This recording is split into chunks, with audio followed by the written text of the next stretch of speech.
അതുകൊണ്ട് നിങ്ങളുടെ തിരുവചനം പറയുന്ന പോലെ ഇന്നത്തെ നിങ്ങളുടെ ദുർഗതിയെക്കുറിച്ച് ചിന്തിക്കുവിൻ എന്ന് വചനത്തിന്റെ ഭാഗത്ത് പറയുന്നുണ്ട്. നിങ്ങളുടെ ഇന്നത്തെ ജീവിതത്തിന്റെ തകർച്ചയെക്കുറിച്ച് നിങ്ങൾ തന്നെ ചിന്തിക്കുവിൻ. എനിക്കും നിങ്ങളോട് പറയാനുള്ളത് അതാ. നിങ്ങളുടെ ജീവിതത്തിൽ ഇന്ന് അനുഭവിച്ചുകൊണ്ടിരിക്കുന്ന പ്രശ്നത്തിന്റെ പരിഹാരം അത് നിങ്ങളുടെ കുടുംബത്തിൽ തന്നെ സംഭവിച്ചു കഴിഞ്ഞിരിക്കുന്നു.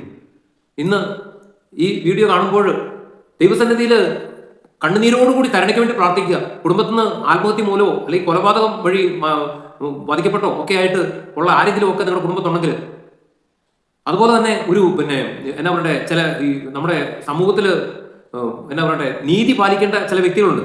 അവർക്ക് ഭരണാധികാരികൾ കൊടുത്തിരിക്കുന്ന ആ ഒരു യൂണിഫോം അത് ശരീരത്തേക്ക് കയറി കഴിയുമ്പോൾ അവർക്കെന്തോ ഒരു ലഹരി വരുന്നൊരു അവസ്ഥയാണ്. ലഹരി ഉപയോഗിച്ച് ഒരു മൂഡിലേക്ക് വരുന്നൊരു അവസ്ഥയാണ്. ഒരു പാവപ്പെട്ട ഒരുത്തിനെ കിട്ടിക്കഴിഞ്ഞ് കഴിഞ്ഞാൽ അവനോട് ചെയ്യാവുന്ന ക്രൂരത എന്ന് പറഞ്ഞു കഴിഞ്ഞാൽ അത് വാക്കുകൊണ്ട് വർണ്ണിക്കാൻ പറ്റുന്നതല്ല.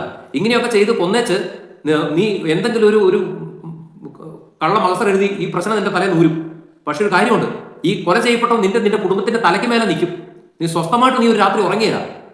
അതുകൊണ്ട് എപ്പോഴും നീ ചെയ്യുന്ന ജോലി അത് ആ മേഖലയിൽ നീ വളരെ സുബോധമുള്ളവരായിരിക്കണം. സുബോധമുള്ള പറഞ്ഞു മനസ്സിലായോ? നീതി പ്രവർത്തിക്കാനായിട്ടാണ് നിന്നെ ഉത്തരവാദിത്വം ഏൽപ്പിച്ചിരിക്കുന്നതെങ്കിൽ ആ നീതി വിട്ടിട്ട് അനീതി പ്രവർത്തിക്കരുത്.